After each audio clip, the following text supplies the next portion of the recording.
mess up my mood. Hi, Mark. How are we doing tonight, Benet? Why is it I'm, that you're already cussing people out, man? I'm not cussing nobody out. You talk to your other high yellow co-host over there.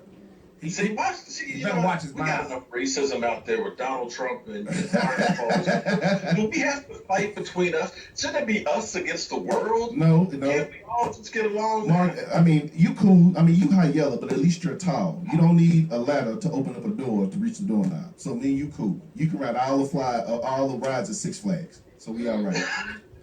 Man, you just cold, man. You just cold. You know what? On that note, I think Joe Boo needs a refill. Yeah. But hey, wish he was there to get some of it. I sure I'm gonna do. pour one for you too, James, because I know we need to pray for you with Benet in there. Hey, but you know what, Mark? You know what today? You know what today is? Cowboy Victory Monday.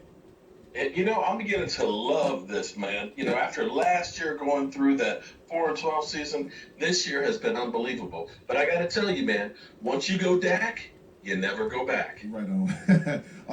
Have they made the announcement yet? Who's starting or? You know what? Here's the thing. You got to understand. Jerry is going to be Jerry, okay? And basically, they're just letting Jerry go off and just do Jerry. Okay, you notice Jerry doesn't come down on the sidelines anymore or anything like that. But it's Stephen Jones who's really running this team. And from the time they put Will McCray in the scouting department, you will notice the change in how the Cowboys have drafted and the way they have built this team. True. So, you know, I don't think it's so much about dissing Dak as it is respecting Romo. Because to say that, you know, to come out flat out and say this guy is better than you, we have no faith in you, they don't really want to do.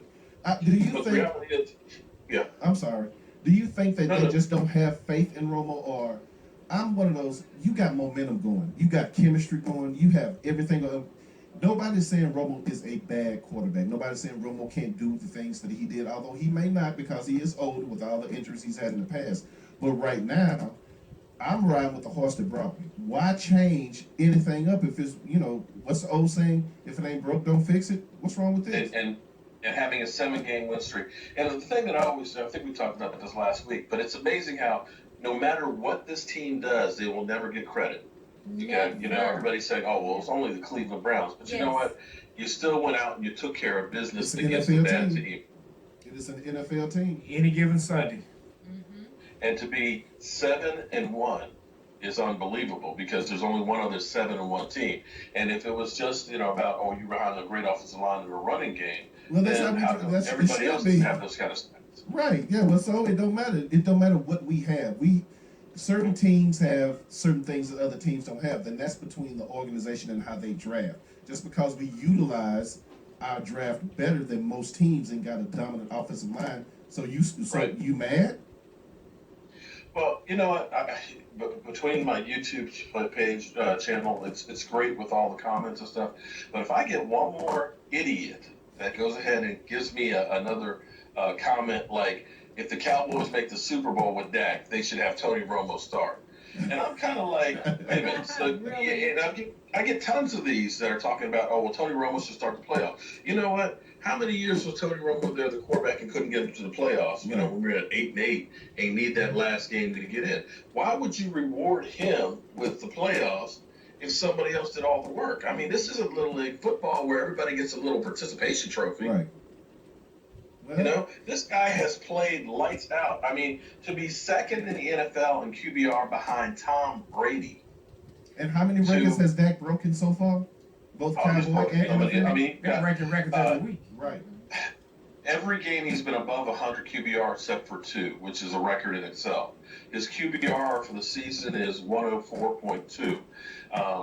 His 7-game win streak is the third longest since the merger of the NFL. So you can't ask for much more. And see, the thing about this offense, and everybody keeps saying that, oh, well, Tony Romo had more touchdowns or he had more fourth-quarter comebacks.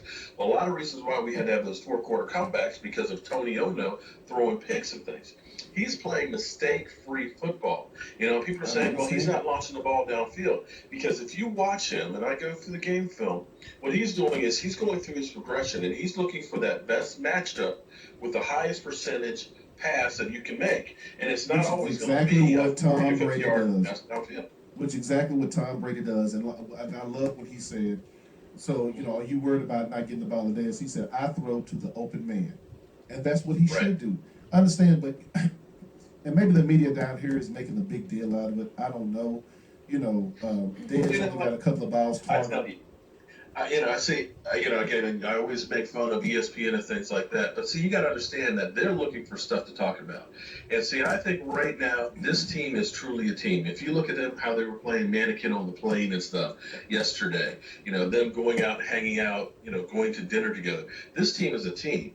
But the pundits out there want to have stuff to talk about. So I kept watching First Take because I love watching First Take because I love proving them wrong. They've got this guy named Will Kane. And I kept wondering, who is this guy, Will Kane? He's, basically like Well, Bailey.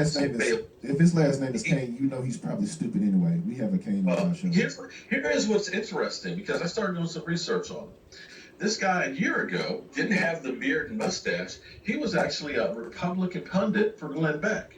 ESPN hires him to be now a Cowboys expert. So this guy has no background in sports or anything like that. It's all about drama, and it's fake drama that they're trying to create.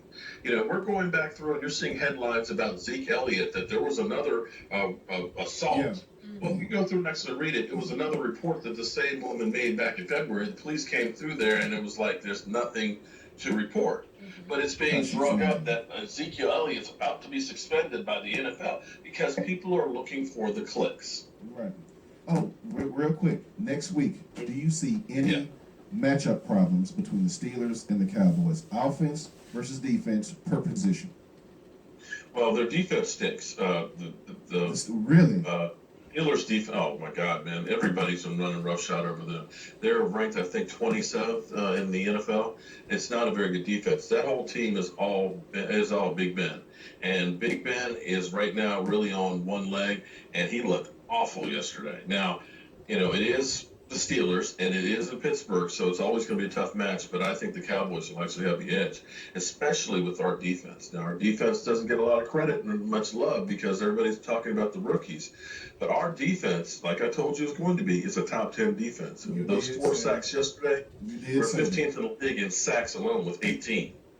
You did, hey dog. You've been. When I remember when preseason, I said, "Well, what about the defense?" And you said, "Hey, don't worry about it. They'll be fine." Worry about the defense. They're gonna be all right. I mean, they're fourth in points allowed. I mean, when you only give up 17.5 points a game, you should win just about every game. Yep. And even in yardage, they're 10th. I mean, you can't ask for much more than defense. The experts will say it's all because of Zeke Elliott, the running game. That helps some, but you still have to be able to play and stop people. And these guys are doing exactly that.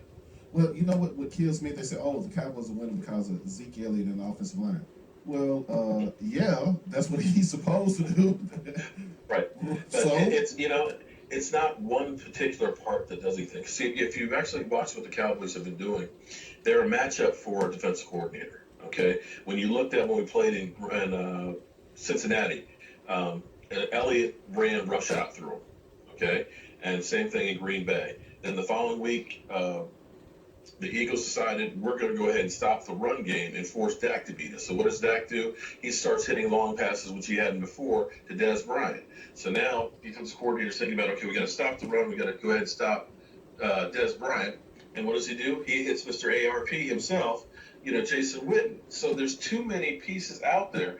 And yes, it helps having a good running game, but you've got to have a quarterback who can recognize where the matchup is that is going to be the most highest percentage and be able to deliver. And that's what Dak's doing, and he's not getting the credit for that. Yeah, Dak seems like when he's back, like you say, he's kind of like Tom Brady. He's going through his progressions, and he's not like just focusing in on one thing. It's like when he gets in a tight, it seems like he has Jason Witten, or you can't leave Butler open.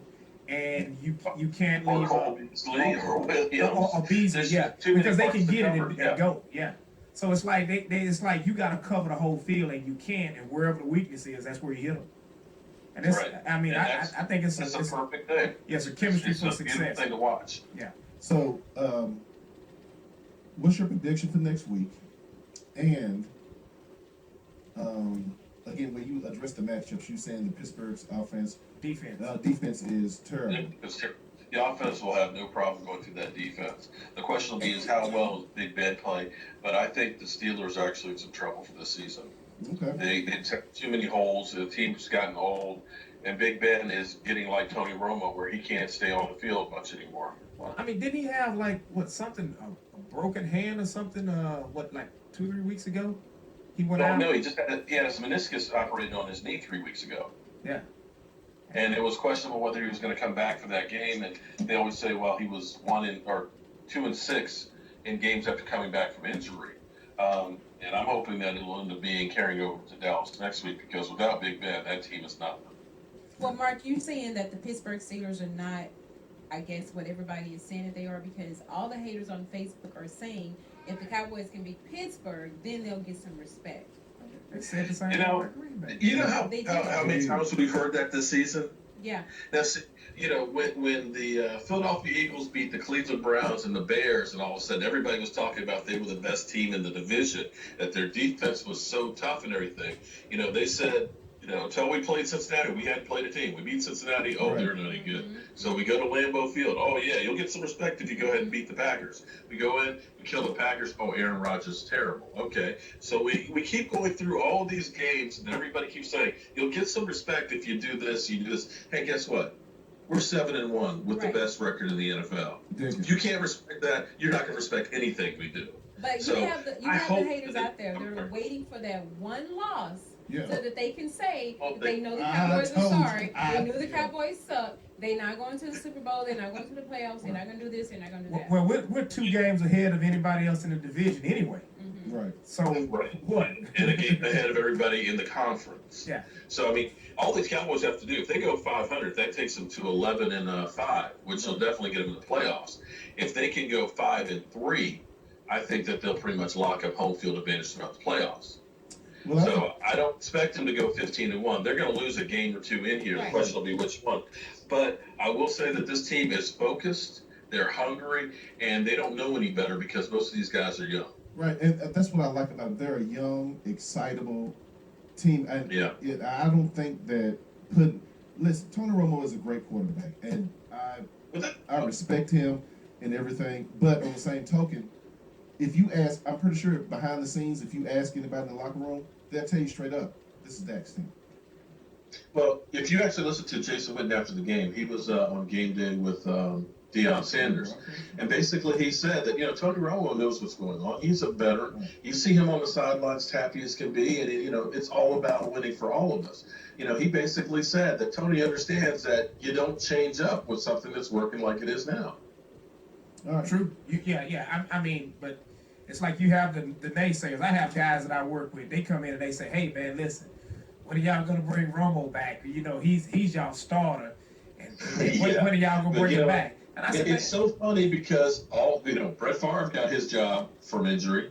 "Yeah, Tony Romo got his job from injury. None of these guys ended up having to get the job back. All of a sudden with Dak Prescott, it's like, oh, you can't lose your job to injury. I don't know why it is that he keeps getting all of this with the way he's playing, not only as the best rookie, but as one of the top quarterbacks in the NFL. Yet everybody's saying we need to go back to Romo. I think it's a lot of people that are hoping that we go back to Romo so we stumble.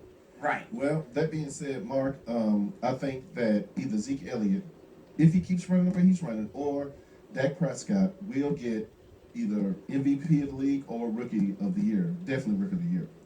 But other than that, One of them's going to get Rookie of the Year, definitely. And I think if Dak keeps doing what he's doing and they make it deep in the playoffs, he could actually challenge for MVP of the league.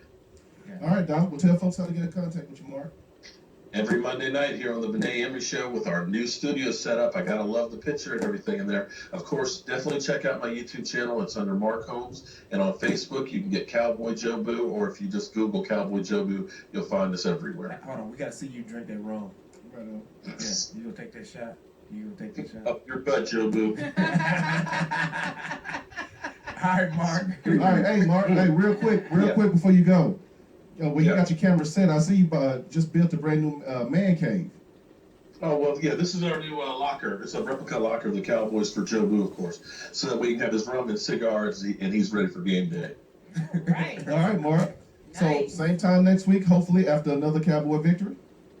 Hopefully so. All right, my man. Thanks, Mark. Thank you, man. See you next week.